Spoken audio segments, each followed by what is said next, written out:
the God who was, who is, and still come.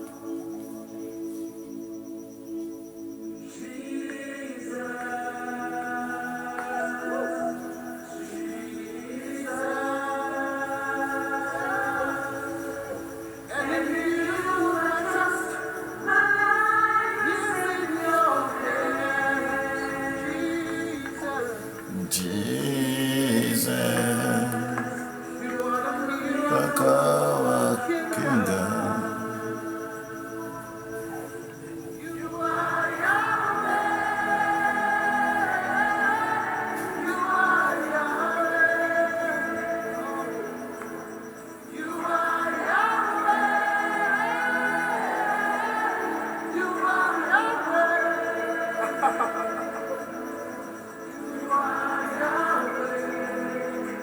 Alpha and Omega. We reverence you, Lord.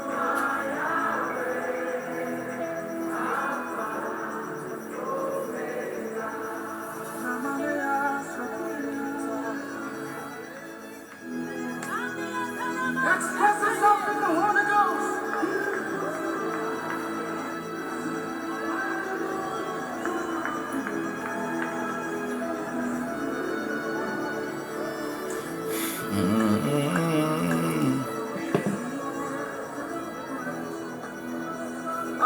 Family Omega, you are Yahweh, Alpha and Omega.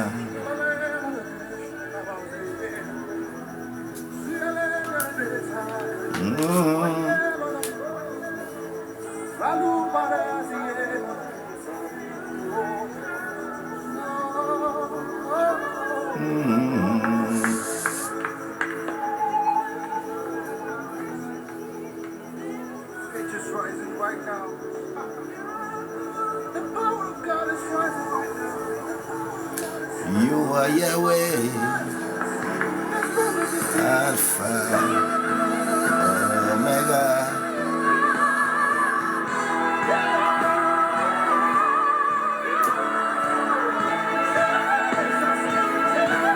You are Yahweh, oh, you are Yahweh,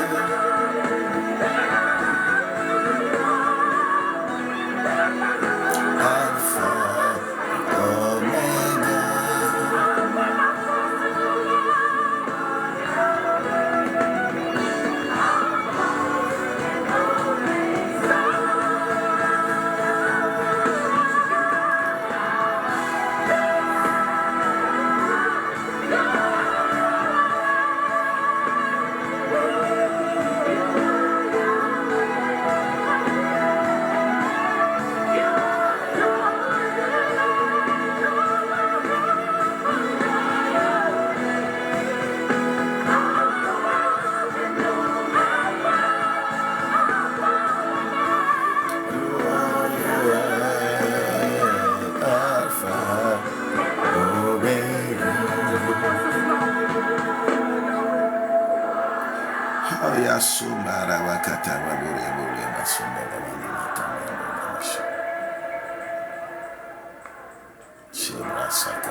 You are Yahweh.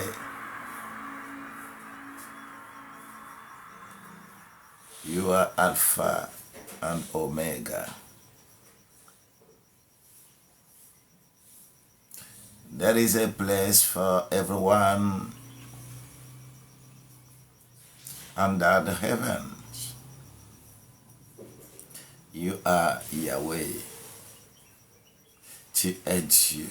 You are the God who was, who is, and is es le Dieu qui regarde tout. Tout ce qui peut encore advenir. Tu es le seul Dieu.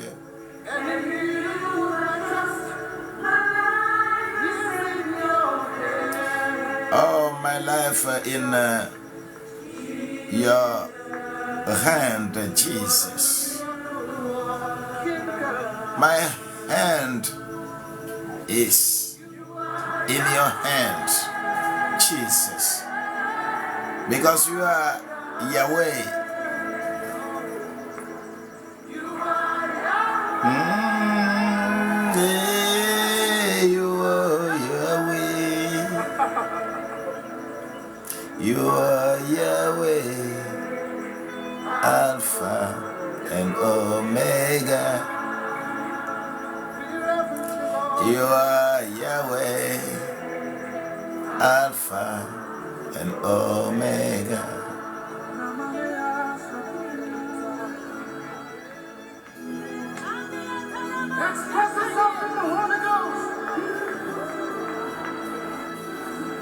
Merci Seigneur Jésus.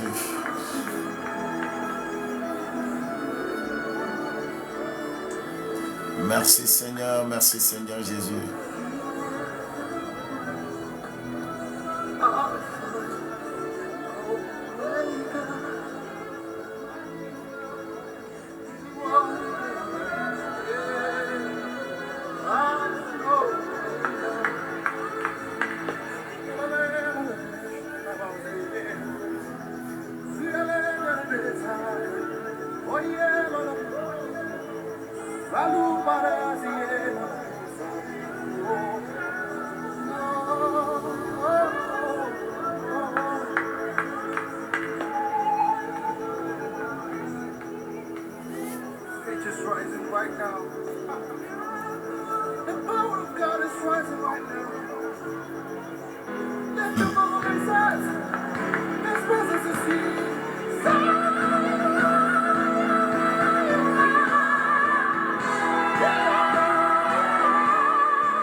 Father, we worship your precious name because you are holy.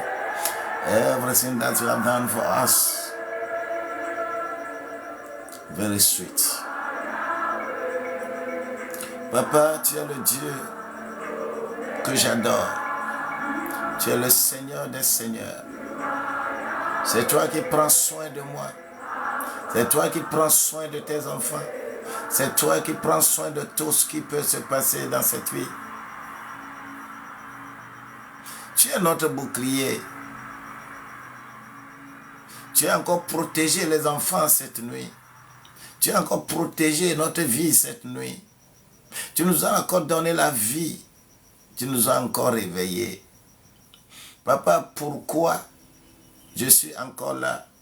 Pourquoi encore je me suis réveillé et je ne suis pas resté sur le lit? Pourquoi je ne suis pas resté sans me réveiller? Pourquoi? Papa, est-ce que tout le monde peut se poser une telle question? Est-ce que tout le monde peut se poser une telle question? Si tu peux te poser une telle question, je vais dire merci. Je veux seulement que Dieu soit avec toi. Si tu peux te poser cette question, je vais te dire que tu es heureux.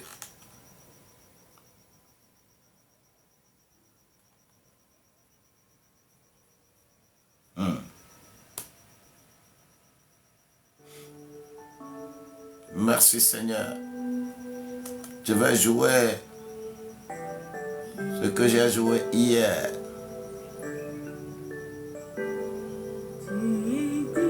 Tu es digne.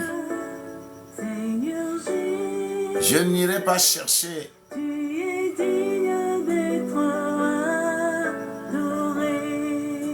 Je n'irai pas chercher un refuge quelque part.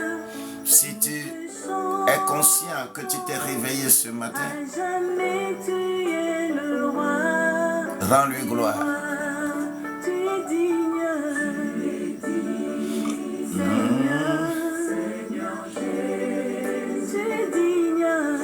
Je voudrais que tu prennes ta Bible ce matin en allant dans le livre de Ecclésiaste.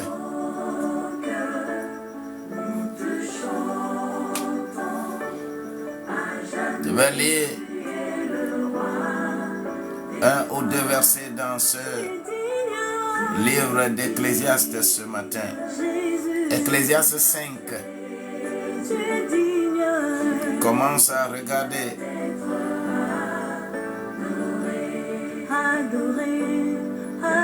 Commence à regarder versets 12 et 13.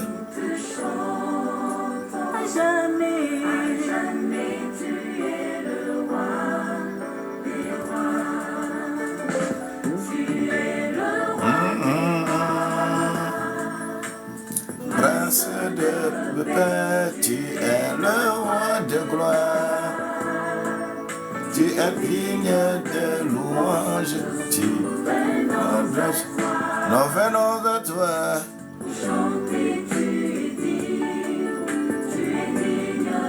Te adorer. Tu es le roi des rois. Tu es le prince de paix. Tu es le roi de gloire. Tu es digne de louange.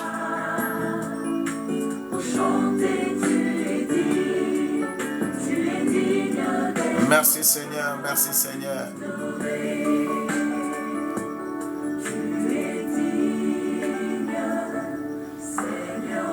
Merci Seigneur, merci Seigneur.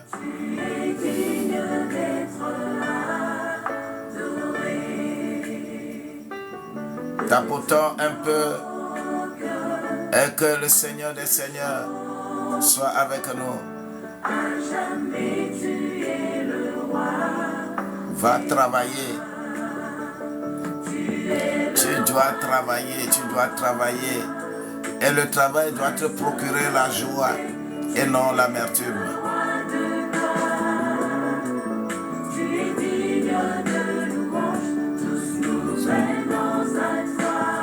Oh.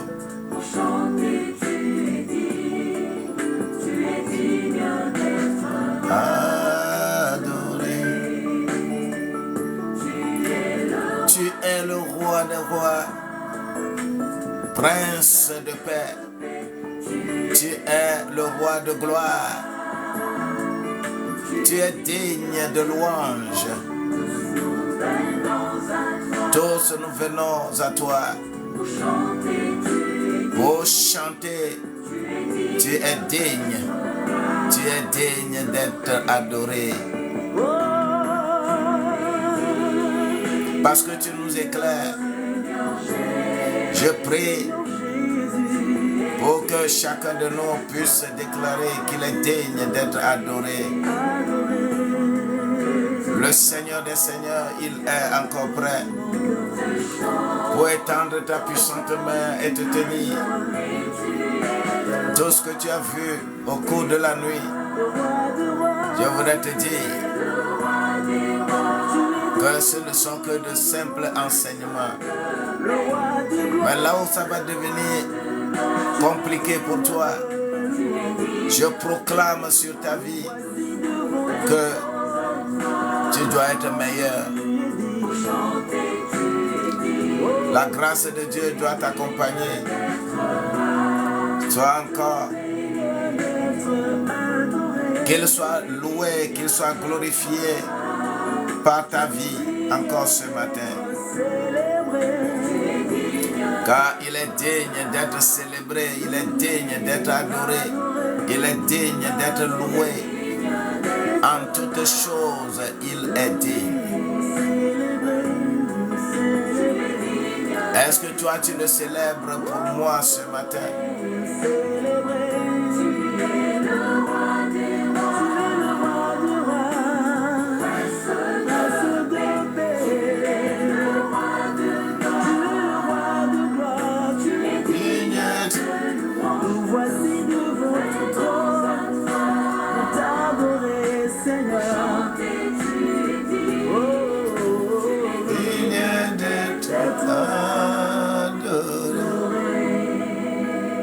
Quelqu'un qui dit merci à Dieu.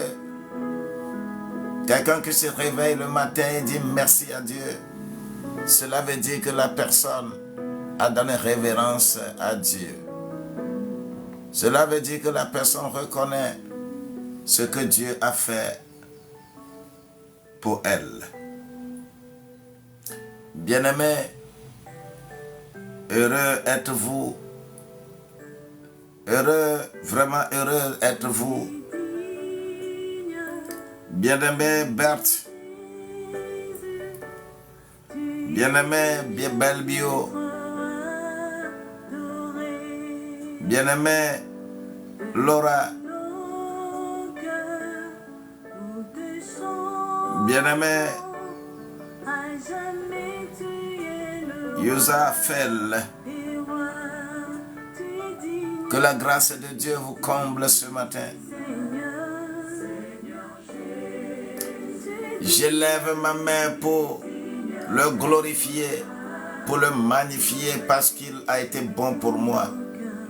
Et il demeure bon pour moi sur ma couchette quand je me réveille. Je lui dis merci. Je lui dis merci. Est-ce que tu peux m'aider à lui dire merci? Est-ce que tu peux m'aider à dire merci à Dieu? Mais je voudrais que tu ouvres ta Bible dans Ecclésiaste 5. Nous allons lire les versets 12 et 13. Très important pour moi. Si tu es avec moi, take your Bible.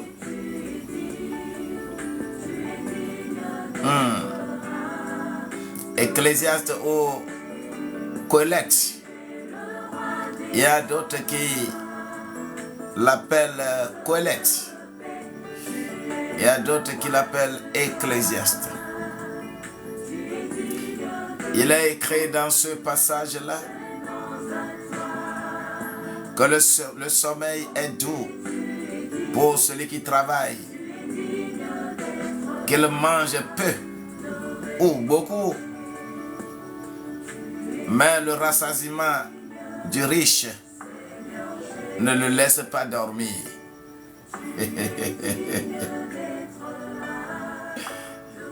Il y a un mal douloureux que j'ai vu sous le soleil. Les richesses sont conservées à leur maître pour leur détriment. Je l'ai lu dans la version Darby. Je vais lire ça dans la version Louis II. Dans la version Louis II, il est écrit: tu es digne d'être adoré, tu cries trop. Je te rabaisse. Et je lis Ecclésiaste 5, versets 12 et 13. La version Louis II. Il est un mal grave que j'ai vu sous le soleil. Mais lorsque je prends la version Louis II, c'est versets 11 et 12. Lorsque je prends la version Louis II. Le sommeil du travailleur est doux. Le sommeil du travailleur est doux. Qu'il ait peu ou beaucoup à manger, mais le rassasiement du riche ne le laisse pas dormir.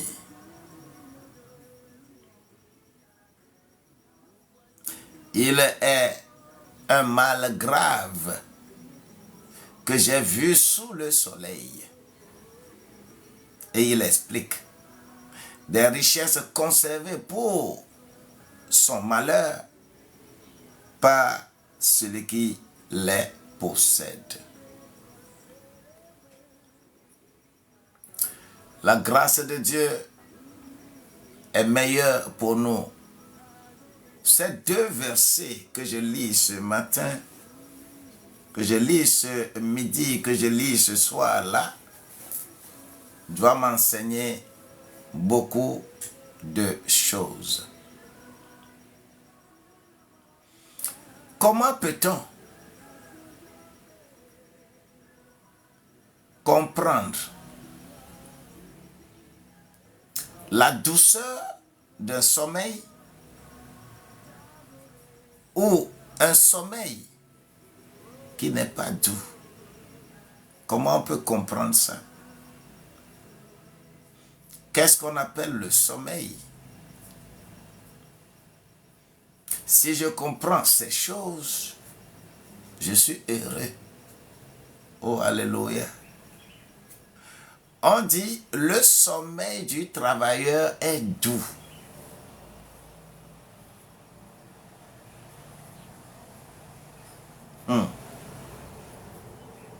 Le sommeil du travailleur est doux. Très doux, hein? Mais qu'il trouve à manger, qu'il trouve beaucoup à manger ou peu, son sommeil est doux. Mais le rassasiement du riche là, ne le laisse pas dormir.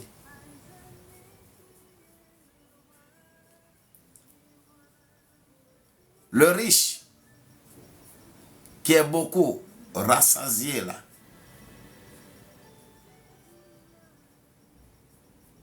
n'arrive pas à dormir.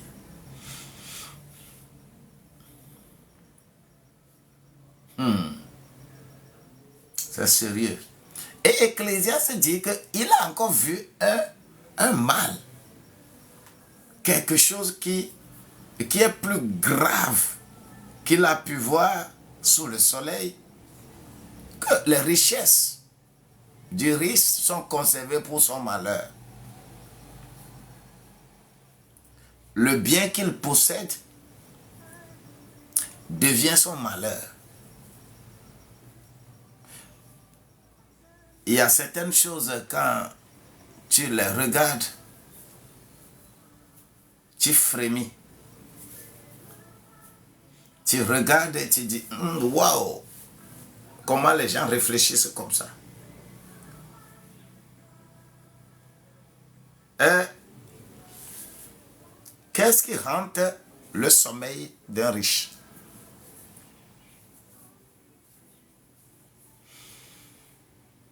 Qui a une fois fait l'expérience ici? cette expérience-là.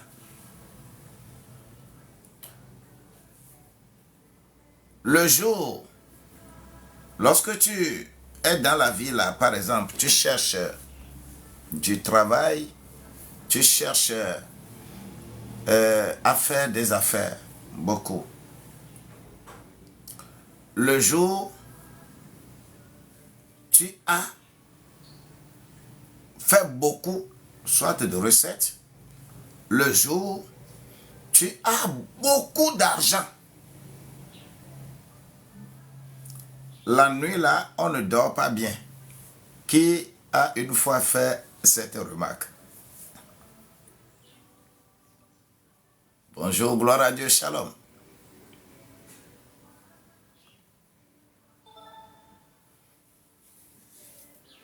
Qui a une fois fait cette expérience? Que le jour, on a plus d'argent. L'argent est venu beaucoup là. La nuit là, on n'arrive pas à bien dormir. On ne dort pas bien. Qui a une fois fait l'expérience là?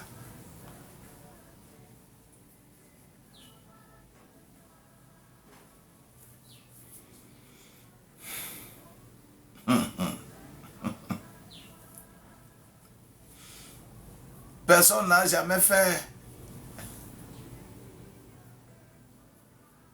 Personne n'a jamais fait cette expérience. Inspiré de la forêt. Inspiré de la forêt. Peut-être que le riche a peur d'être dérobé. Oui, c'est bien sûr, c'est une des raisons. Il y a encore d'autres raisons.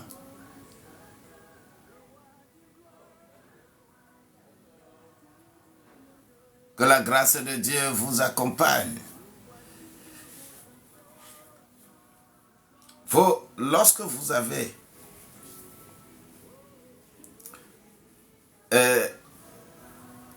disons pour la première fois, vous avez pour la première fois, par exemple, eu plus d'argent que vous-même vous n'imaginez.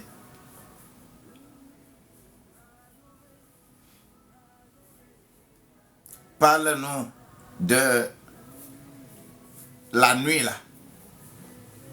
La nuit qui vient, la nuit qui vient surprendre ce jour-là. Tu dors bien ou tu ne dors pas bien? Dis-moi pourquoi.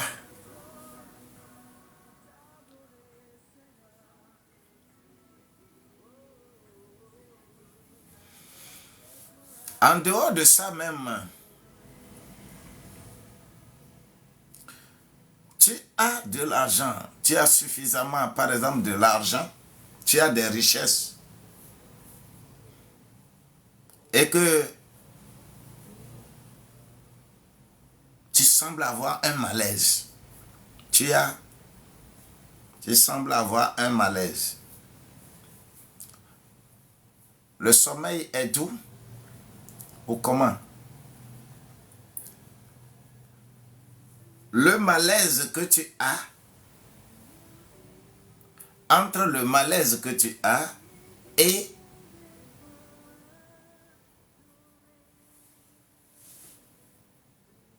ton argent, lequel te crée plus de soucis?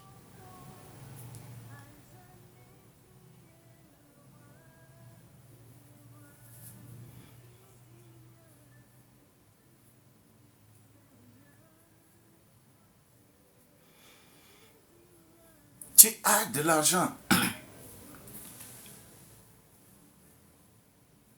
Tu as des richesses. et tu sens un malaise.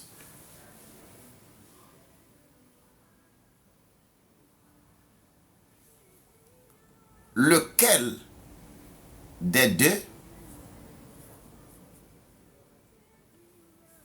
est beaucoup plus dans ta pensée? Tu penses plus auquel des deux? De ton malaise ou bien de ta richesse?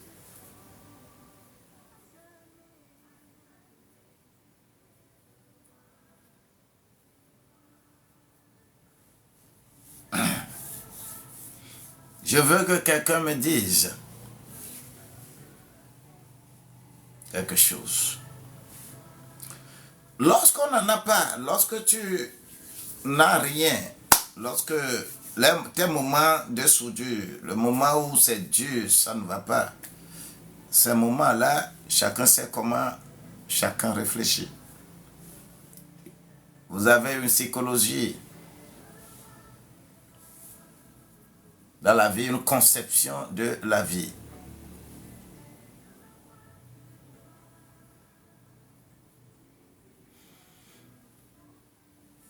Tu as de l'argent, tu as des richesses. On les dépose à côté. Tu as un malaise.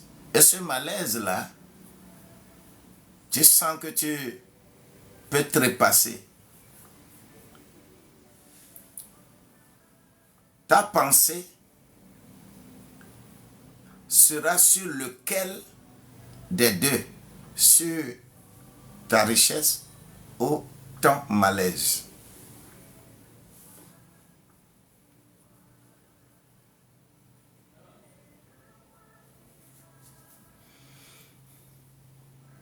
Il semble que ça là, c'est une question compliquée.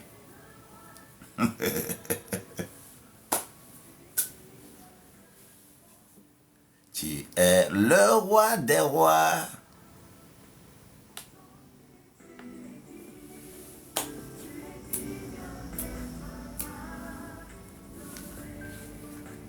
C'est important pour nous.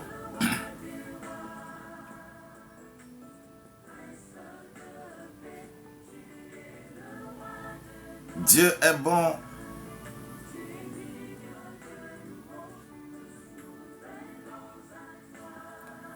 Ouais. Dites-moi, dites-moi, dites-moi.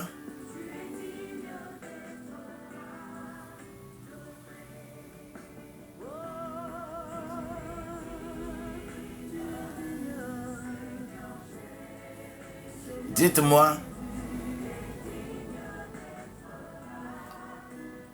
Je prépare.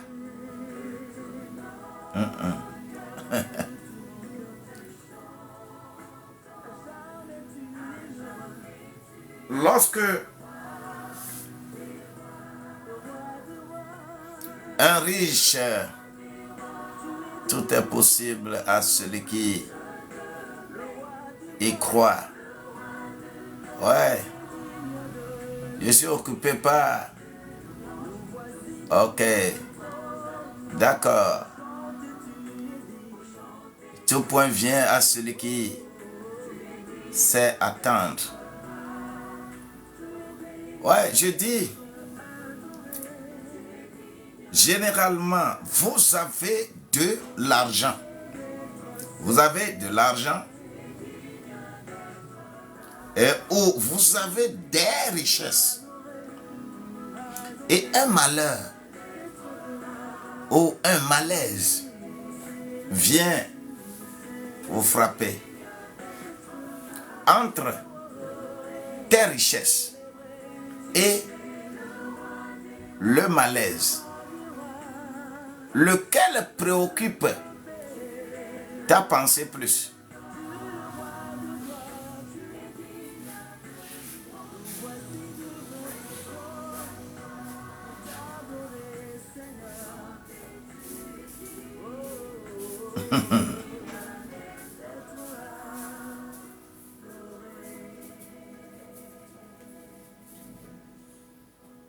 Car l'argent vient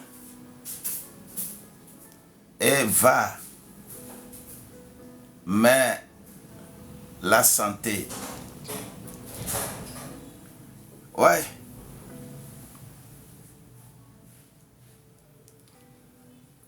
Je pense que il y a beaucoup qui ne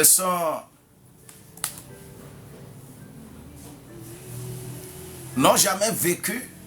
Il y a beaucoup qui n'ont jamais vécu ce que je suis en train de dire.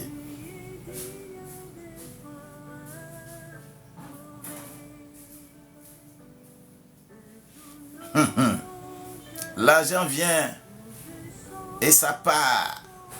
Oui, d'accord. Il faut être dans la psychologie de la chose. Moi, c'est l'argent, je pense plus.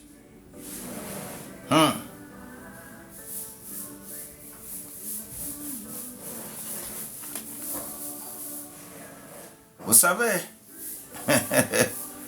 moi aussi c'est un malaise.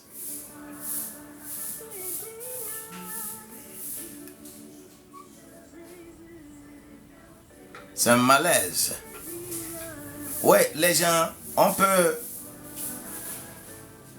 L'argent, c'est le diable.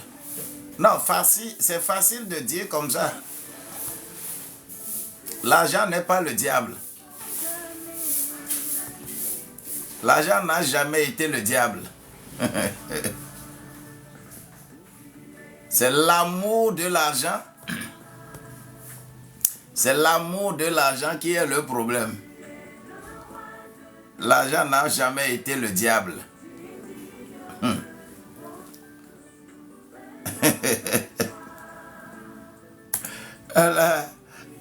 Comment l'appelle-t-on? L'amour. L'amour de l'argent. L'amour de l'argent, c'est ça le diable.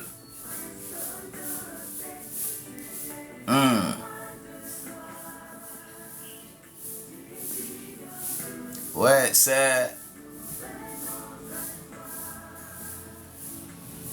Ouais, soyez bénis.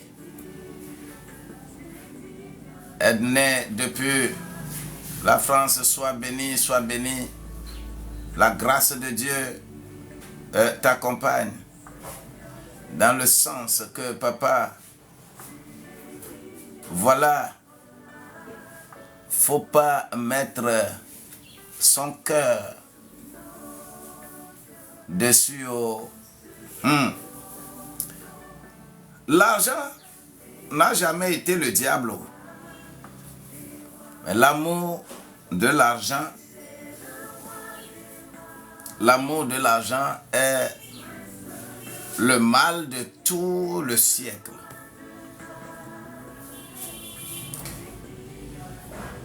Bon, je voudrais qu'on lise donc on peut conclure que nous n'avons pas l'amour de l'argent.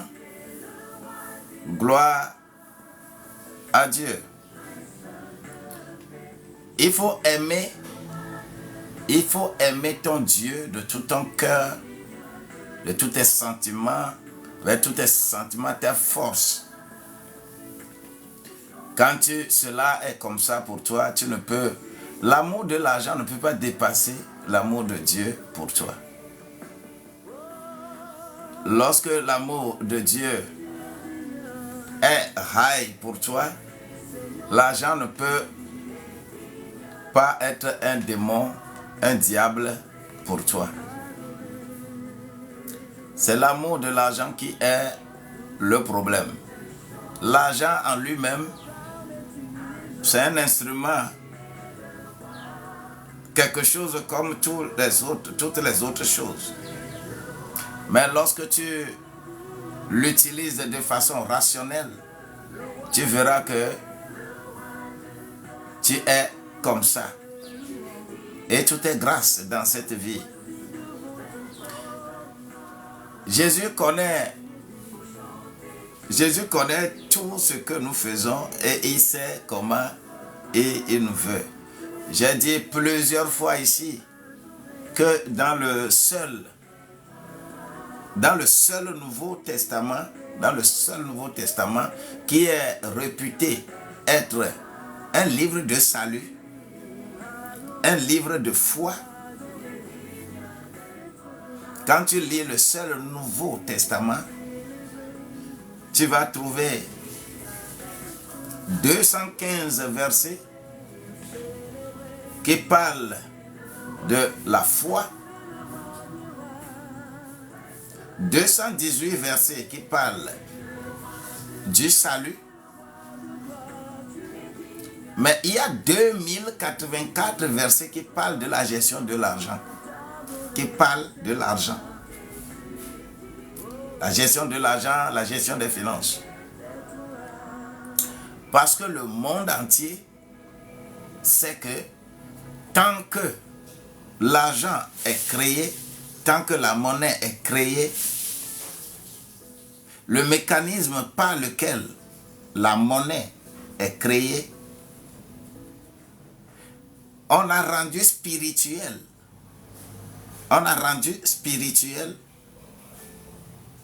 la monnaie, l'argent. Vous savez ce que c'est la première banque? Vous savez c'est où la première banque? Quand on a réfléchi en Mésopotamie, lorsque la Mésopotamie du Nord était la première puissance mondiale, et on a réfléchi vraiment, lorsqu'on a créé la monnaie, il s'agit de quoi? La monnaie était d'abord créée en parlant des métaux. Les métaux.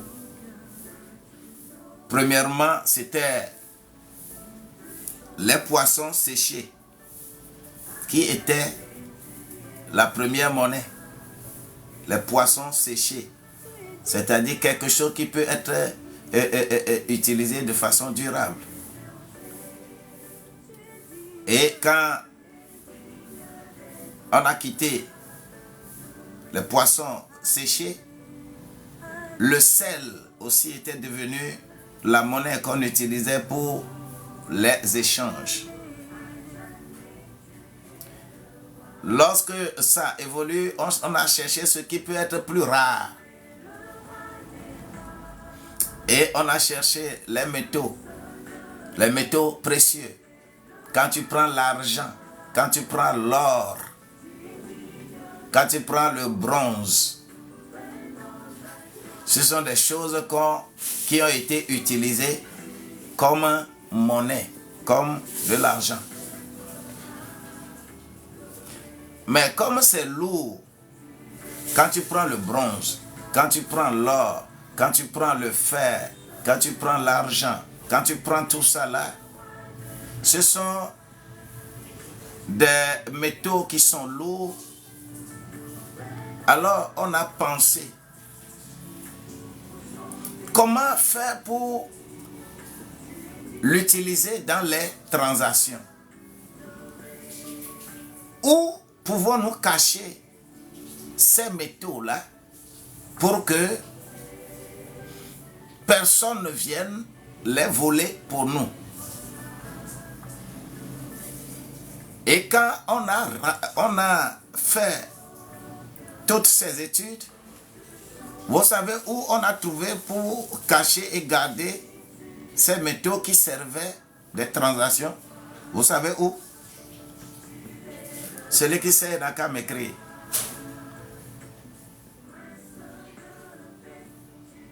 Je suis en train de vous faire l'historique de la monnaie, ça. Les pierres précieuses aussi, oui. Les pierres précieuses, tout ça là avait servi de monnaie.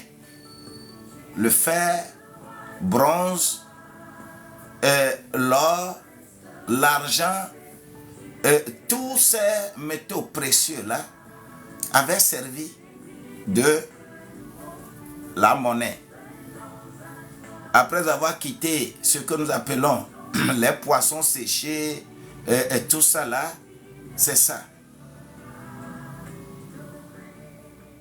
Les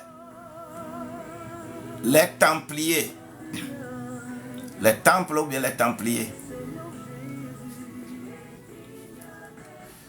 lorsque vous savez, vous allez regarder, quand vous allez dans les livres apocryphes, quand vous allez dans le livre des Maccabées, que les catholiques et autres là utilisent, ajoutés aux écrits dans la Bible, vous allez voir la stratégie des Maccabées et cette stratégie que la franc-maçonnerie utilise jusqu'à aujourd'hui pour faire de n'importe quoi. Mais vous savez où on gardait la monnaie là pour que des gens ne viennent pas voler? Le trésor des temples.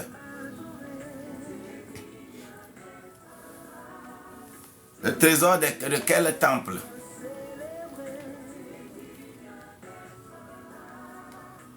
Que le Seigneur nous aide. Je voudrais nous dire ici, ça je suis en train de vous faire l'historique de la banque et l'historique de la monnaie. étant du domaine. Dans un monastère vaudou. Oui. Très bien. Très bien. Lorsqu'on a cherché garder l'argent là où personne ne peut voler ça, les métaux précieux là, on les amène vers les temples spirituels qui n'ont rien à voir avec Dieu. C'est les temples, c'est dans les couvents. Le couvent. Et le premier couvent en Mésopotamie, à la matière, on l'appelle Temple d'Uruk. Temple d'Uruk. C'est en Amorabite. Et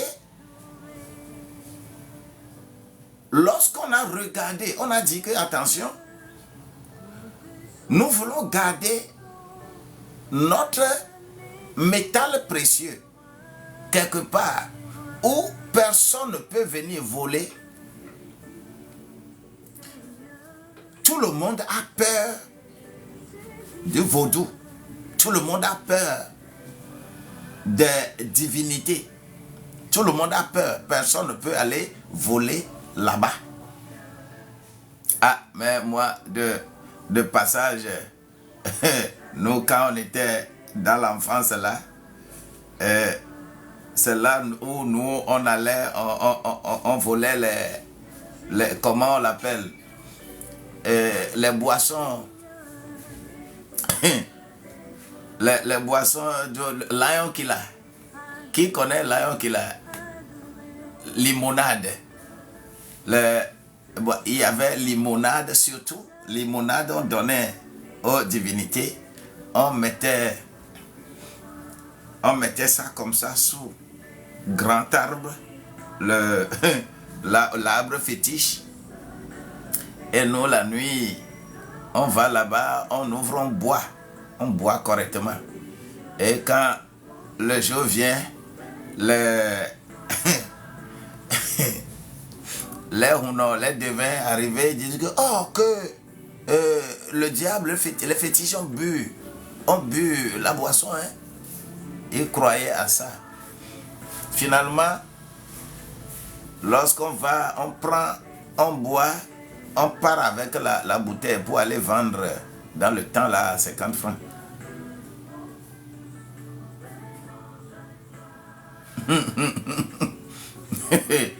Ça ne nous fait rien. Mais ce que je voudrais nous dire, c'est le sens premier de la considération donnée à la monnaie. Et qu'est-ce qui s'est passé? Écoutez bien.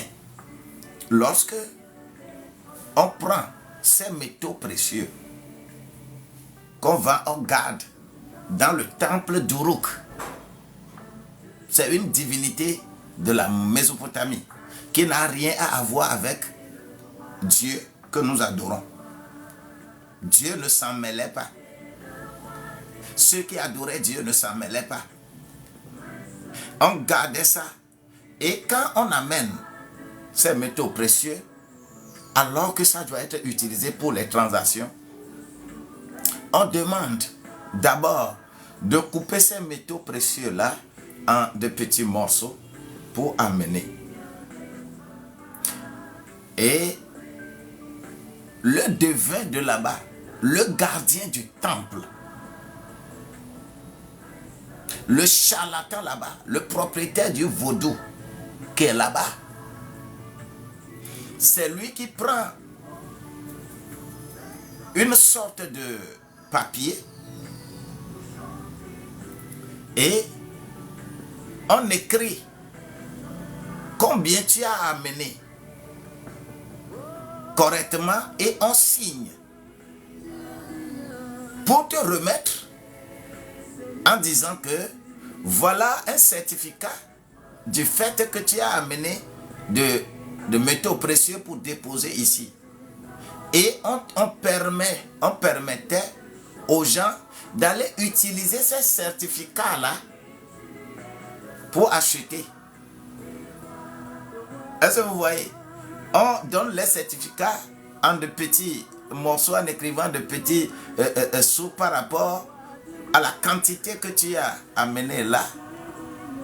Et ces petits morceaux de papier signés par le gardien du temple, le gardien du vaudou là, pour te remettre. Et c'est ce qu'on utilisait pour aller acheter. Et c'est ça la naissance des billets de banque que tu as aujourd'hui. C'est ça sa naissance. C'est ça sa naissance. C'est comme ça la monnaie papier est née. Ce qui veut dire que la chose est beaucoup plus donnée, dédiée au diable par rapport à la confiance qui est due. Parce que quelqu'un qui craint le diable, quelqu'un qui craint les divinités, peut faire du bien selon la psychologie des gens dans ce temps. Ce qui fait que les premières banques, l'ancêtre des banques, c'est le couvent. C'est pourquoi aujourd'hui, la logique est toujours là. Vous n'allez pas voir quelqu'un travailler dans une banque et émerger. C'est-à-dire, on va lui donner les responsabilités. Il sera chef d'agence ou chef d'une banque et qui ne fait pas allégeance aux Illuminati, qui ne fait pas allégeance à une divinité ou à une loge. C'est pourquoi vous allez voir pratiquement tous les banquiers qui réussissent, ils sont toujours dans une loge. Quand toi tu refuses d'être dans la loge, tu n'auras pas la promotion. Tu vas travailler à la banque jusqu'à aller à la retraite. Tu ne seras jamais directeur. Tu ne seras jamais quelqu'un d'important. C'est pourquoi ils sont dans ces loges-là, parce que c'est un milieu où l'esprit qui accompagne là-bas est un esprit attaché aux divinités. Il faut craindre la divinité pour être correct dans la banque là-bas. Macron est un banquier. Ah ouais. Wow. Ça, bon, en tout cas, tout ce que moi je sais, Ces gens-là n'ont pas d'identité eux-mêmes. Ils servent une divinité. Tout ce qu'ils font là, ce n'est pas eux-mêmes. Quand ils arrivent, quand des gens comme ça arrivent quelque part, quand les gens comme ça agissent d'une manière, ne pensez pas qu'ils agissent en tant qu'humains, conscients d'eux-mêmes. Mais ils fonctionnent en tant que marionnettes d'une divinité. La plupart. C'est pourquoi vous allez voir plein de chefs d'État ou chefs de grandes entreprises, chefs de grandes banques. Ils n'ont pas compassion. Ils n'ont pas de pitié. Parce que tout ce qui n'arrange pas leur divinité n'est pas bienvenu. C'est tout ce qui peut aider leur divinité qu'ils vont faire. Vous pouvez crier, crier, crier, rester là-bas. Ce que la divinité t'impose, c'est ce que tu vas faire. Mais revenons correctement à notre texte que nous avons lu. Parce que il reste un peu de temps, le live va finir. J'ai lu dans Ecclésiaste 5, versets 12 et 13, selon la version Darby, et selon la version Louis II, c'est versets 11 et 12. Je lis dans la version Louis II. On dit, le sommeil du travailleur est doux. Qu'il ait peu ou beaucoup à manger, son sommeil est doux. Mais le rassasiement du riche ne le laisse pas dormir. Le rassasiement du riche ne le laisse pas dormir. Il dit qu'il est un mal grave qu'il a encore vu sous le soleil. Que les richesses sont conservées pour son malheur par celui qui les possède. La grâce de Dieu doit nous accompagner. Allons travailler. Travaillons, travaillons et travaillons. Travaillons, travaillons et travaillons. Mais allons apprécier celui qui a écrit Ecclésiaste là. Allons apprécier également dans le chapitre 2. Dans le chapitre 2. Le chapitre 2 de Ecclésiaste. Allons apprécier les versets 18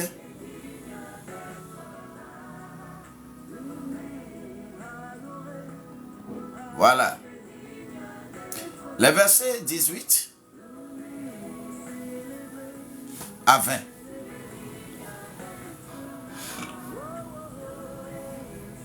L'Ecclésiaste dit, j'ai haï tout le travail que j'ai fait sous le soleil.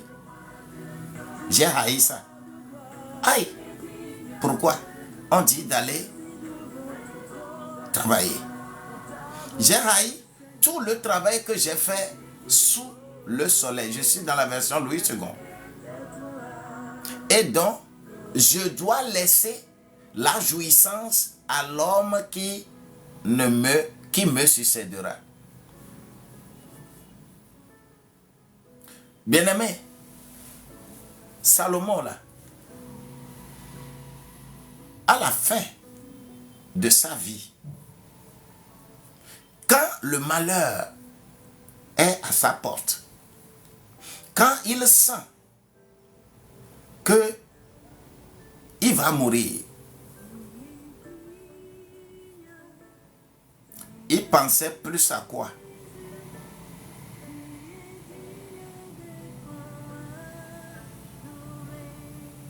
Il pensait plus à son argent. Il pensait plus à son argent. Il pensait plus à ce qu'il va laisser. Et il dit qu'il regrette. Il regrette d'avoir travaillé dur sur la terre pour amasser des richesses. Si on dit que la richesse de Salomon, jusqu'à présent, il n'y a plus quelqu'un qui a eu cette richesse sur la terre, je regarde, je secoue la tête. Mais lorsque je regarde, je vois la valeur du temple de Salomon et de sa résidence, la quantité d'or, de diamants, la quantité de pierres précieuses qui ont été utilisées. Quand tu les regardes, quand tu les calcules, effectivement, il n'y a personne qui soit encore aujourd'hui plus riche que Salomon. Pourtant, c'est qu'il a travaillé. Il a beaucoup travaillé. Et ses richesses ont amené quoi? Au lieu que ces richesses lui amènent la joie, ces richesses lui ont amené l'amertume. Il dit que il va mourir. Mais il ne sait pas. Celui qui va venir utiliser ces biens-là, sera-t-il sage ou sera-t-il intelligent? Le verset 19 dit, et qui sait s'il sera sage ou insensé. Cependant, il sera maître de tout mon travail, de tout le fruit de ma sagesse sous le soleil. C'est encore là une vanité. Tant que tu es là, que tu es vivant aujourd'hui, travaille et utilise les fruits de ton travail pour faire l'œuvre de Dieu. Si Éphésiens 4, verset 28 dit que celui qui dérobait ne dérobe plus, mais qu'il travaille et qu'il trouve des fruits de ce travail-là pour aider les autres. Mais aujourd'hui, si tu amasses les biens pour toi de façon égoïste, laisse-moi te dire que tu n'es pas différent de Salomon. Salomon, quand tu regardes dans la Bible, quand tu regardes dans Hébreux au chapitre 11, lisez correctement les zéros de la foi là-bas. Moi, ça me fait mal que le nom de Salomon ne se trouve pas là-bas. Pourtant, il a été le plus riche de la terre. Mais son nom ne se trouve pas là-bas. Pourquoi? Pourquoi? Pourquoi? Son nom ne s'y trouve pas. Et tu penses que Salomon est allé au ciel? Salomon est resté. Quand la trompette sonne là, on ne verra pas Salomon au ciel. Pourtant, il a été le plus riche de la terre. Ce n'est pas pour rien que Jésus dit qu'il serait facile à un chameau de passer par le trou d'une aiguille que de voir un riche entrer dans le royaume de Dieu. C'est très important. Nous vous envoyons au travail. Va travailler. Ne sois pas paresseux. En début d'année, moi, je nous encourage à travailler. Et comment il faut travailler, comment il faut créer une entreprise, comment il faut être dans la dynamique de l'évolution selon le soubassement spirituel que tu connais déjà, c'est ce que nous enseignons dans l'école entrepreneuriale. Et c'est ce que nous disons que lorsque toi aussi, tu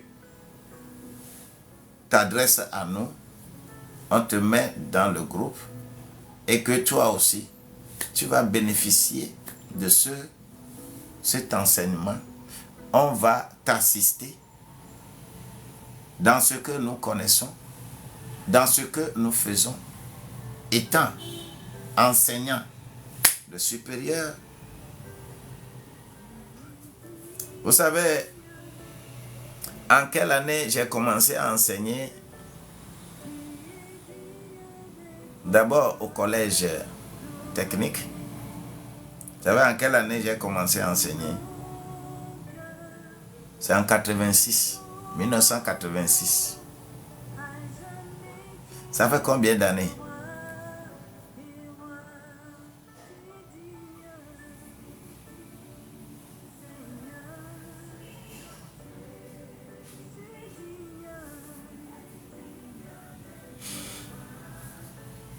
Qui a dit que Jésus est parti délivrer les prophètes dans la tombe? Pourquoi cette précision que c'est les prophètes qu'il est parti délivrer? Pourquoi cette précision? Il faut faire attention.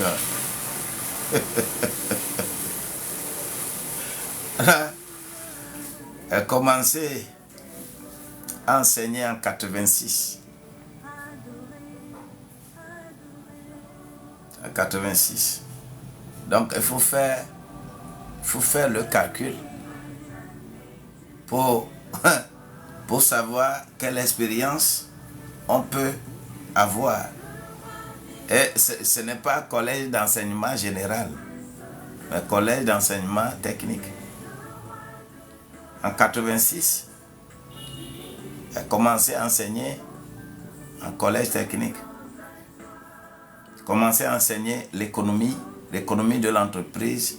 J'ai commencé à enseigner tout ce qui est nécessaire pour la vie économique, pour la vie commerciale. La grâce de Dieu doit t'accompagner. Et pour le supérieur, c'est à partir de 2001 que j'ai commencé à enseigner au supérieur. Au supérieur, c'est-à-dire l'université. Nous ne sommes pas tombés comme ça. De façon imprévue.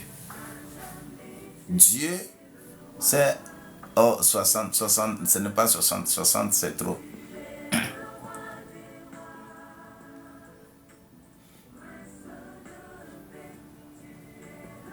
La grâce de Dieu doit nous accompagner. Voilà. Et nous savons ce que nous sommes et ce que nous pouvons donner. Quand tu regardes dans la Bible et tu regardes, tu lis certaines choses, tu dois secouer la tête.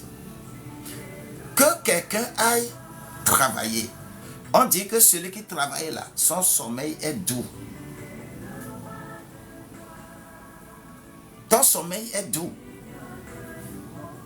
Moi, je veux proclamer sur ta vie, au cours de cette année 2024, que ton sommeil soit doux. Parce que tu auras accepté travailler.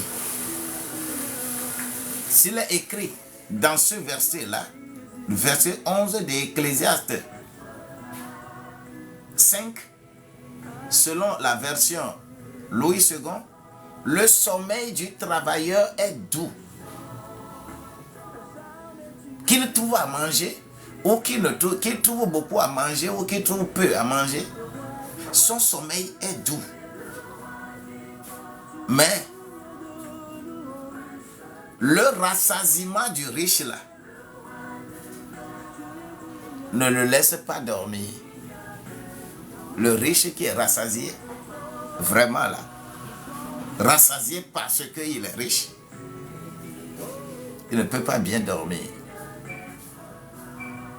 Il est dans son bunker, d'ailleurs, il est dans sa maison à étage. Il place l'œil de Judas au portail. Même quand quelqu'un vient sonner, il regarde bien la personne dans son écran, mais il demande encore c'est qui. Et c'est comme ça les riches se comportent avec Dieu. C'est comme ça ils se comportent.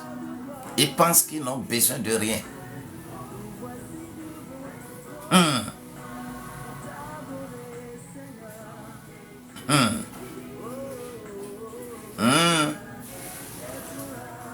La grâce de Dieu va t'accompagner pour que ton sommeil soit doux.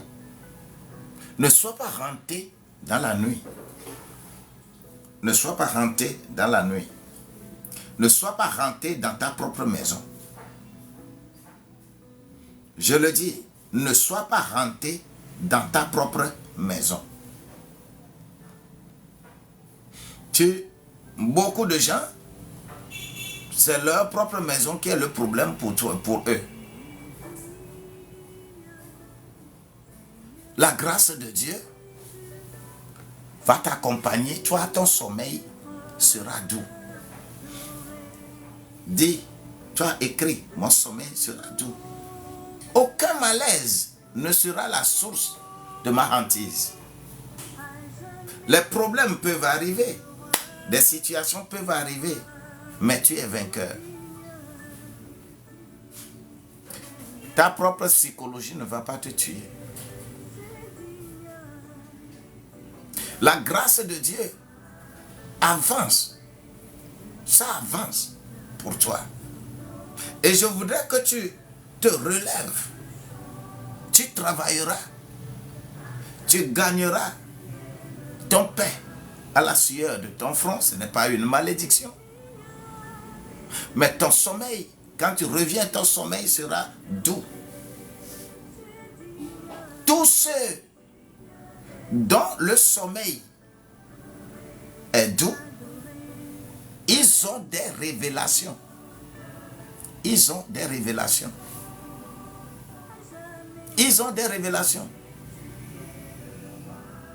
Lesquelles révélations? Des révélations qui concernent ta vie. Rappelle-toi, nous avons lu Psaume 127 hier. Et dans ce Psaume 127 là, le verset 2, quelque chose de précieux était là-bas. Je vais encore nous le relire. Psaume 127, verset 2. En vain, vous levez-vous matin, vous couchez-vous tard et mangez-vous le pain de douleur. Il en donne. Alors que le pain, vous mangez pain de douleur, hein? Mais Dieu, là, il en donne autant à ses bien-aimés pendant leur sommeil. C'est pendant leur sommeil, c'est pendant le sommeil que Dieu te révèle des choses réelles. Mais lorsque tu es renté par tes propres biens, avant de dormir, le sommeil ne sera pas doux pour que tu aies les révélations de Dieu. Tous ceux qui sont devenus quelque chose de plus grand. Quand je prends ma Bible, personne n'a eu sa vision en dehors du sommeil. Des visions ouvertes, des visions fermées, des visions avec explication, des visions avec un guide, c'est-à-dire un ange devant, des visions, plusieurs manières d'avoir la communication de Dieu. Ce n'est pas d'une seule manière que Dieu communique. Ces choses cachées à ses enfants, ce n'est pas de la même manière. Si Dieu te parle toi d'une manière, ne pense pas que c'est de cette manière-là que Dieu parle à plusieurs. Dans nos cours, au moins nous avons répertorié 7 ou 8 manières dont Dieu parle aux gens. Quand on prend les prophètes, c'est un des moyens par lequel Dieu peut te parler. Mais ce n'est pas seulement un prophète qui parle, qui peut voir quelque chose devant. Dieu a mis plusieurs moyens. Et il faut comprendre Dieu. Ça, c'est un des moyens. C'est dans la nuit. On dit, il en donne autant à ses bien-aimés pendant le sommeil. Pendant le sommeil. Dieu te révèle ce que tu as, ce que tu dois faire. Dieu te le révèle. Si Dieu révèle quelque chose, si tu t'es couché vite, vous savez, le sens des choses est toujours décrit dans la Bible. Hein? La première veillée, de 18h à 21h, Dieu se manifeste d'une manière. Et le diable aussi se manifeste d'une manière.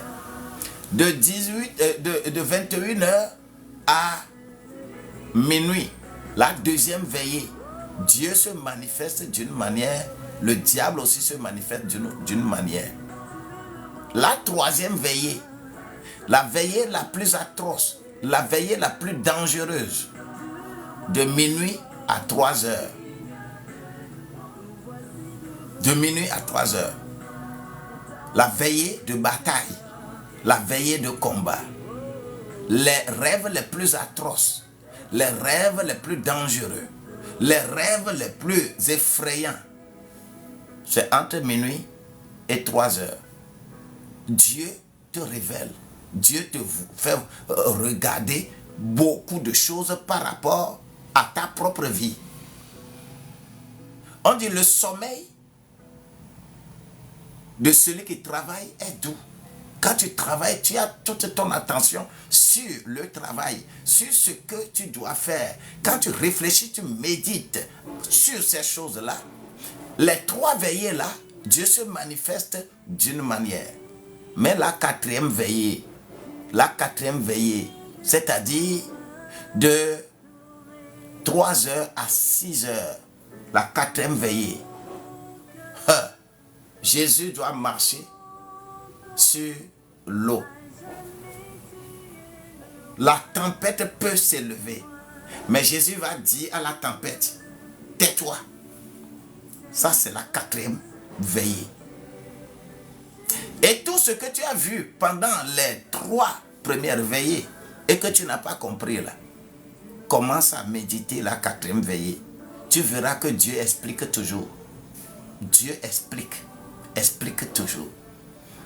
C'est pourquoi lorsque tu es en train de prier, lorsque tu es en train de faire des veillées de prière, tu peux faire bodo. Il y a une stratégie pour la première veillée. Il y a une stratégie pour la seconde veillée. Il y a une stratégie pour la 3e veillée. Mais la 4e veillée, bien-aimé, ne fais pas bodo. C'est le moment de méditation. Tu avais parlé beaucoup. Laisse aussi Dieu parler. On ne fait pas bodo.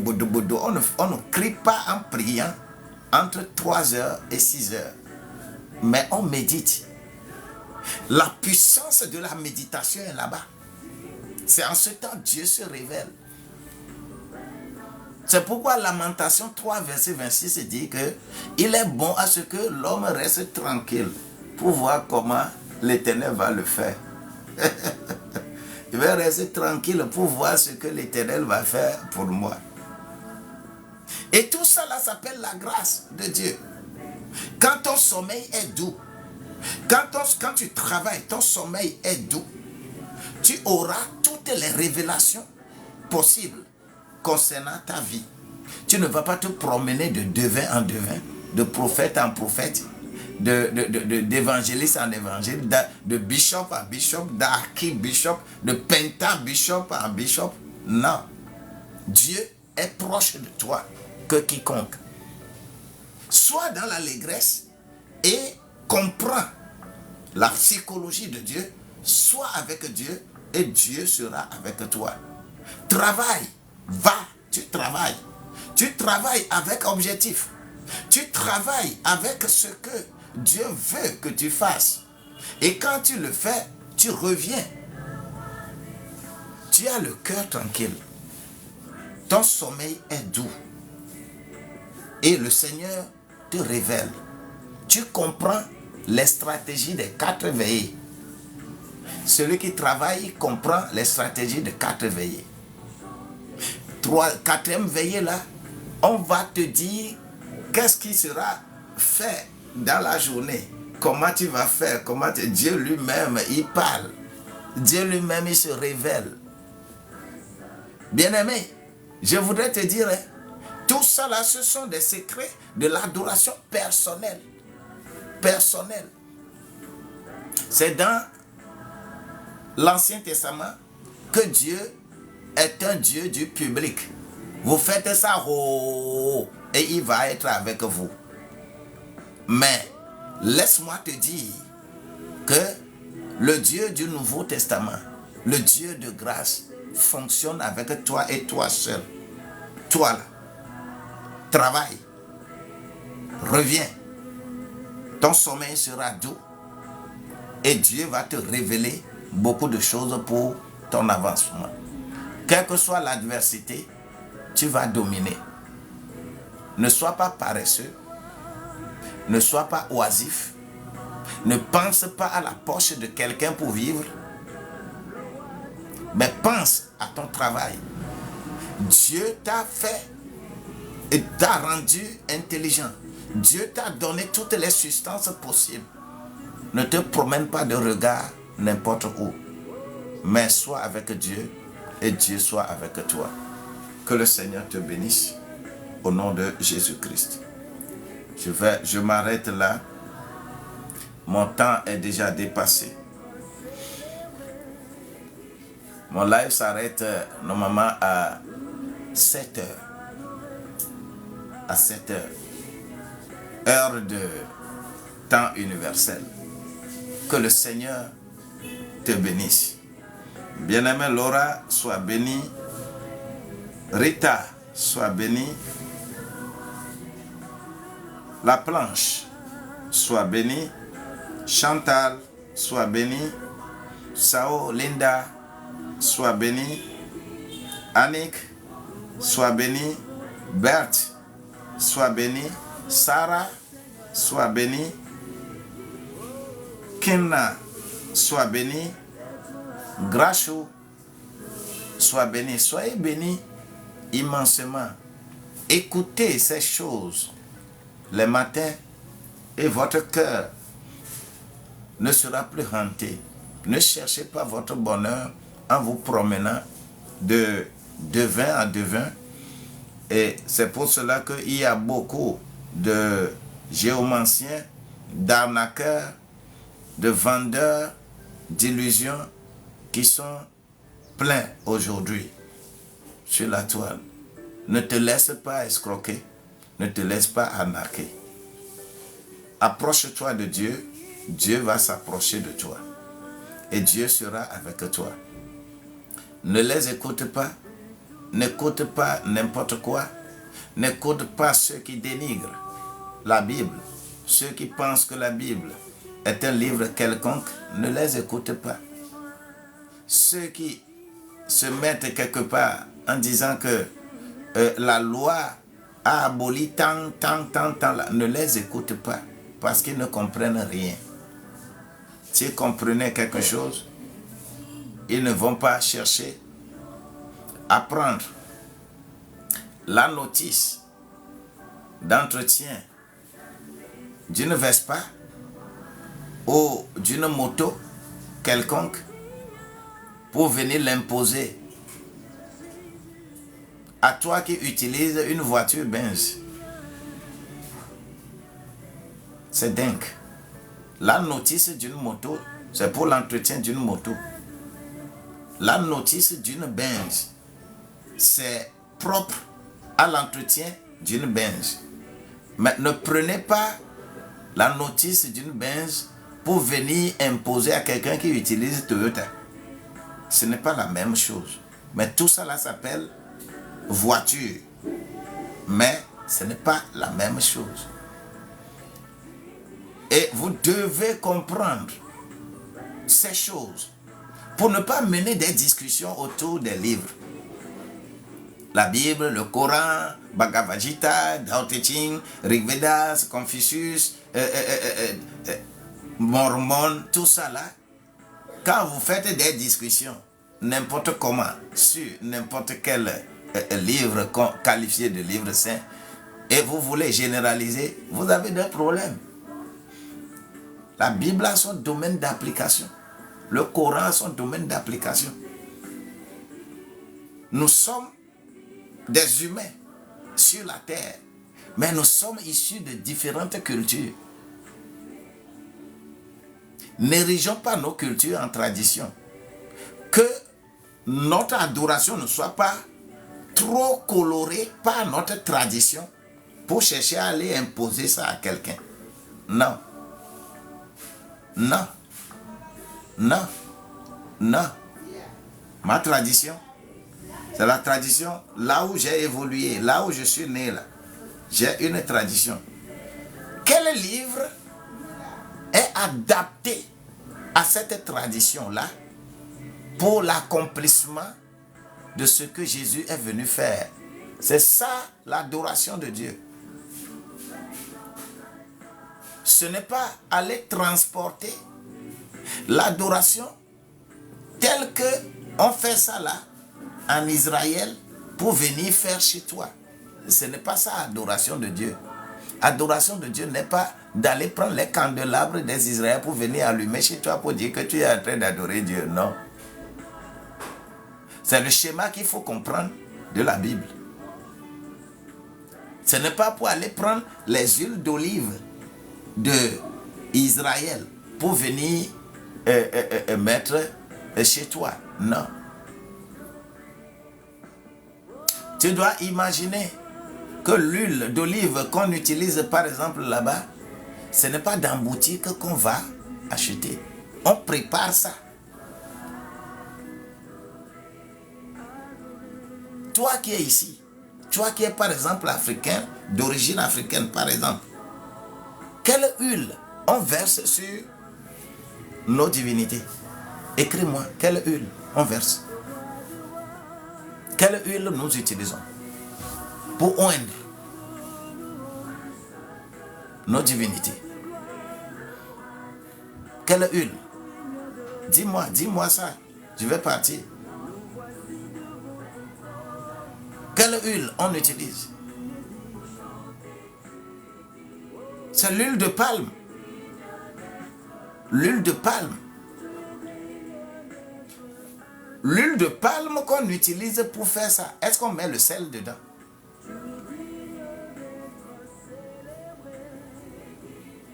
Est-ce qu'on met du sel dedans? L'huile de palme qu'on utilise pour verser sur nos divinités, là, est-ce qu'on met le sel dedans? En préparant ça. On ne met pas du sel dedans. C'est une huile spécialement préparée. Nous l'appelons chez nous amicolet, c'est-à-dire huile rouge sans sel. Et c'est ça qu'on utilise dans les couvents pour verser sur nos divinités. Et c'est ce que quand tu vas lire Osée, Osée, au chapitre 2, là, tu vas voir le mou, l'huile, tout ça là. C'est de ça il s'agit. Comment on met la farine de maïs dans l'eau, on pétrit, on verse par terre. Lorsqu'on met l'huile rouge, on met et on fait tout ça là. C'est de ça il s'agit. Par exemple, ça là, c'est un schéma de chez nous.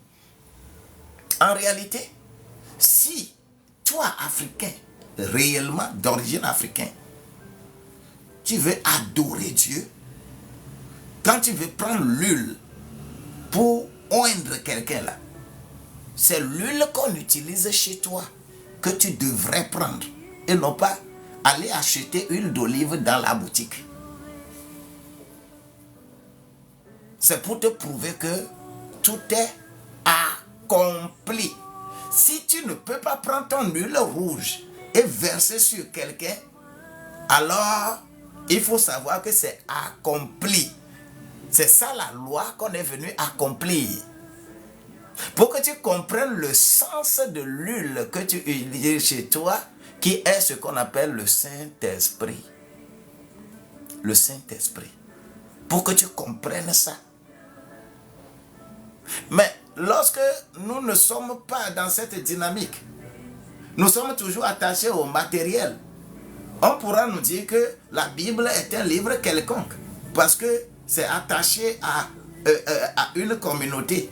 Et ceux qui disent ça là, la Bible ne les appartient pas. C'est parce qu'ils sont partis voler ça. Ils ne comprennent pas la substance qui est dedans. La Bible n'est pas d'origine européenne. Pour que les Européens disent que c'est leur tradition. C'est des voleurs. La Bible n'est pas d'origine européenne. En quoi la Bible est d'origine européenne? Tu vas me dire, Jésus est né en Europe? Ou bien c'est Abraham qui est né en Europe? C'est Abraham qui est né en Occident là-bas? Ou bien c'est Moïse qui est né là-bas? Qui, parmi tout ça là, les personnages bibliques, qui est né en Occident? Est-ce que la Bible parle de l'Occident? Comment l'Occident peut dire que la Bible est leur tradition? Et c'est eux qui ont amené ça en Afrique. Comment ils peuvent penser, comment ils peuvent dire comme ça? Parce qu'ils ont volé ça quelque part. C'est un quelconque livre qu'eux ils trouvent. Ils ont volé parce qu'ils ne croyaient pas à ce que Jésus faisait. Ponce Pilate et tout ça là ne croyaient pas. Mais quand ils ont vu que Jésus est mort sur la croix d'abord, comment il y a eu la tempête, les événements qui s'étaient passés, malgré ça, on est parti le prendre, on est parti l'enterrer. Il a dit qu'il sera ressuscité. Il ne croyait pas. Mais quand il est ressuscité, on dit, hey! Alors là, ce que les gens là disent est vrai. Et ils sont partis pensant que les candélabres, les bougies, les huiles, tout ça là, qu'on utilisait dans le temple de Jérusalem, ils pensaient que ce sont ces instruments-là qui font que cette puissance est là. Et ils ont tout volé. Ils ont volé tout, ils ont volé le livre, ils ont volé tout ça là, ils ont amené là-bas pour trouver un instrument de domination. Que quand nous allons utiliser ça, nous allons plus dominer les autres. Et ils ont volé pour aller fonder ce qu'on appelle le Vatican. Ils ont fondé ça là-bas. Jésus est né en Italie. En quoi son adoration va avoir siège là-bas? Pour qu'on dise que c'est leur tradition. Jésus est né en Allemagne. Pourquoi Brême, les protestants là, pourquoi on va dire que c'est en Allemagne que le siège est là-bas? Jésus est né en Suisse. Mais pourquoi on va dire que témoin de Jéhovah, pourquoi on va dire siège est là-bas? Jésus est né en Angleterre. Pourquoi on va dire que les Anglicans, ils sont là-bas? Jésus est né en Russie. Comment on va dire les orthodoxes ils tous ont volé les choses. Ils savent que c'est bonne chose. Ils ont volé pour aller colorer ça avec leur tradition, en utilisant cela, on peut dominer les autres. Et qu'ils ont fait. Et ils se gonflent aujourd'hui en disant que ils ont amené ça, c'est leur tradition, et que l'homosexualité en fait partie. Tu comprends pas la chose, tu connais pas la chose. Quand tu ne connais pas la chose, c'est normal. C'est de subtils voleurs. L'Occident, c'est des subtils voleurs. Ils ont volé pour nous dominer. Ils ont volé, ils ont utilisé pour nous dominer. Mais pourquoi l'Africain, lui, il ne peut pas prendre le même schéma et l'appliquer chez lui pour aussi dominer? Eux, ils ont fait. Ils ont pu dominer le monde. C'est le schéma qu'ils ont fait. Ce qu'ils ont volé là, c'est ça qu'ils utilisent aujourd'hui. Ils disent que, comme ce n'est plus adapté pour encore continuer à nous dominer, il faut maintenant discréditer ça pour chercher encore mieux ailleurs pour dominer. Non, faisons beaucoup attention. Faisons attention. Faisons attention. Tous, le monde entier a volé le schéma juif en s'appropriant ça pour dominer les autres. Et le schéma pour lequel, comment l'appelle-t-on? Le schéma qu'ils ont utilisé, même la musique des Noirs a été volée, bien sûr, ils ont tout volé. Ils ont tout volé. Pourquoi? Est-ce que vous vous êtes une fois demandé, vous vous êtes une fois posé cette question, que lorsqu'on vient coloniser les Africains, en quoi ils tenaient de haute estime nos masques? En quoi? Pourquoi? Ils ont ramassé toutes nos divinités, ils ont ramassé nos masques, ramassé tout ce que nous on faisait là. Pourquoi ils ont ramassé pour aller créer des musées chez eux? Pourquoi? Est-ce que vous vous êtes posé une fois cette question? C'est les meilleurs voleurs. Ils ont tout pris. Partout où ils vont là. Ils s'attaquent aux divinités. Ce qui est la force du peuple. Ils s'attaquent à ça. Vous allez comprendre certaines choses. Lorsque par exemple le pape voyage pour aller dans un pays donné, la première chose, lorsqu'il descend de l'avion, il fait quoi? Il embrasse la terre. Il baisse, il embrasse la terre. Il embrasse la terre. Et après avoir embrassé la terre, quand il tombe, on documente sur le pays. Et après avoir embrassé la terre, on demande pour cette terre-là la divinité la plus féroce du milieu. Vous allez voir que le pape va d'abord aller vers le milieu là où il y a la divinité la plus féroce. Il va aller d'abord là-bas. Il va aller rencontrer les devins de ce milieu. Il va d'abord aller là-bas, rencontrer les devins du pays, du milieu. Parler avec eux avant de commencer à faire sa mission. Nous, quand il était venu au Togo, il était allé à Togoville. Pourquoi? Pourquoi il est allé là-bas?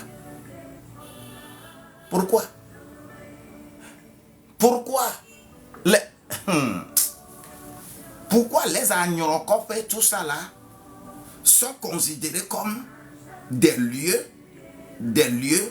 de préférence pour que quand ces gens-là viennent, ils vont là-bas. Connaissez-vous correctement l'histoire d'Agnorokopé? Connaissez-vous les divinités là-bas?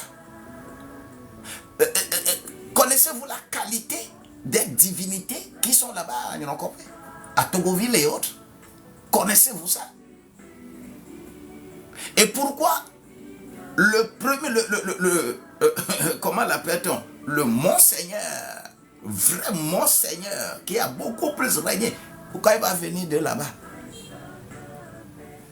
Bien-aimé, il y a beaucoup de choses que les enfants de Dieu d'aujourd'hui, qui se disent enfants modernes là, nous devons comprendre. Je ne suis pas les voleurs, les usurpateurs, on dit. Ceux qui sont des usurpateurs là, ils ont usurpé toutes nos richesses. Et on veut anéantir, on veut nous anéantir en déconnectant tout maintenant de nous. Pour dire qu'après avoir utilisé ces livres pour dominer le monde entier de façon subtile, après l'avoir utilisé, et on sait que ça là n'a plus de valeur. Les Africains ont les yeux ouverts aujourd'hui pour ne plus se laisser dominer n'importe comment. On commence à dire que le livre là, c'est un livre quelconque et on va réviser, on va réécrire le livre. Tu vas réécrire ce qui ne t'appartient pas. La Bible t'appartient. Toi, tu es né où? Tu es de quel pays? Tu es juif? Tu es lévite? Tu es d'où? Qu'est-ce que tu connais de la Bible? Tu ne connais rien de la Bible. Tu as fait ta philosophie. Occupe-toi de ta philosophie, mais ne l'amène pas pour apprécier la Bible. Que la grâce de Dieu nous accompagne. Je suis très remonté ce matin par rapport à la mentalité des Africains. Soyez bénis au nom de Jésus-Christ.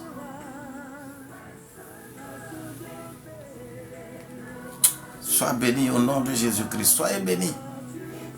Tous ceux que vous suivez, quelle que soit l'obédience religieuse, quelle que soit l'obédience religieuse, le catholicisme, est-ce que ça vient des Juifs? Ça vient d'Israël?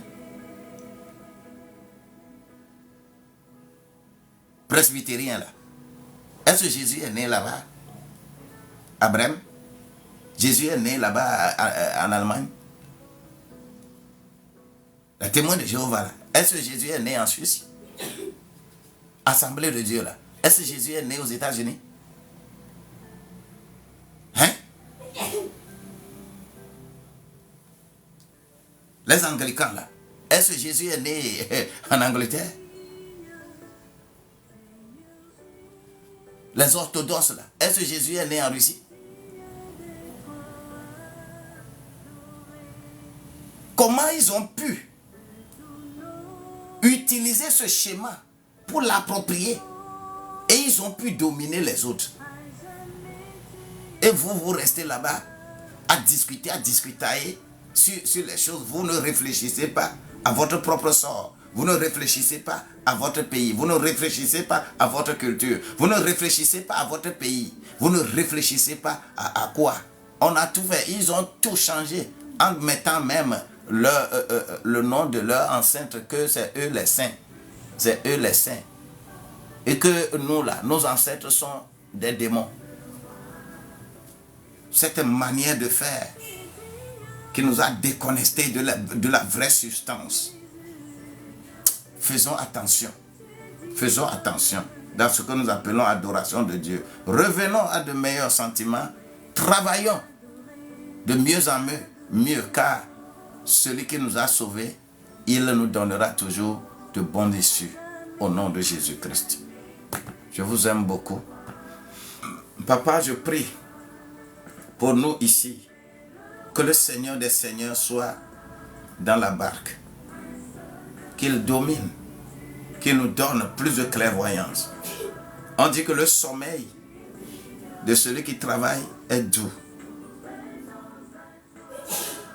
Et dans le sommeil, tu lui révèles les choses dans son sommeil. Papa, que cela soit ainsi. Que quelqu'un trouve l'issue de sa vie dans son sommeil. Le meilleur prophète que Dieu a déposé ce jour en nous, pour ne pas nous promener de prophète en prophète, de devin en devin, en cherchant ce que nous devons connaître nous-mêmes. Qui peut connaître ce qui est dans l'homme si ce n'est pas l'esprit de l'homme qui est en lui? J'aiguise ton esprit pour comprendre les choses qui sont en toi, attachées à ta vie, à ton milieu, pour l'adapter à l'adoration de Dieu. Sois béni au nom de Jésus-Christ. Shalom.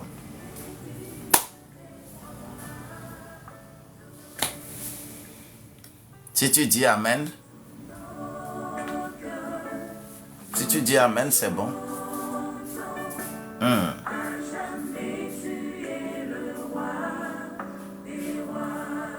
Si tu dis Amen, c'est bon.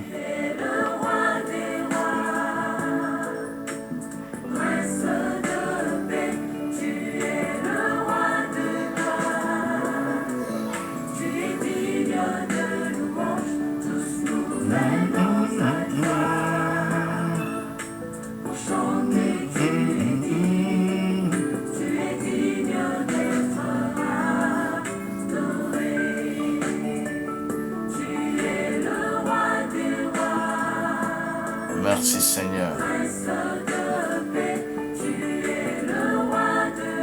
Merci Seigneur. Merci Seigneur. Merci Seigneur. Merci Seigneur. Merci Seigneur.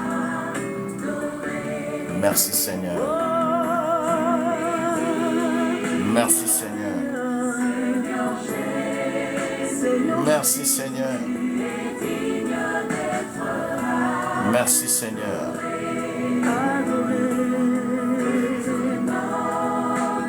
Merci Seigneur. Merci Seigneur. Merci Seigneur.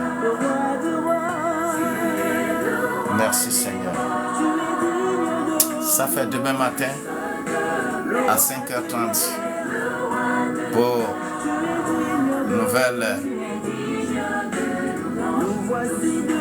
nouvelle chose. Sois béni, soyez béni, béni et béni. Que l'oreille qui est consciente n'a qu'à écouter ce que l'Esprit dit.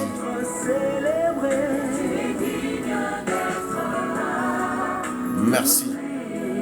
Merci. Je ne remercie Dieu que pour votre vie.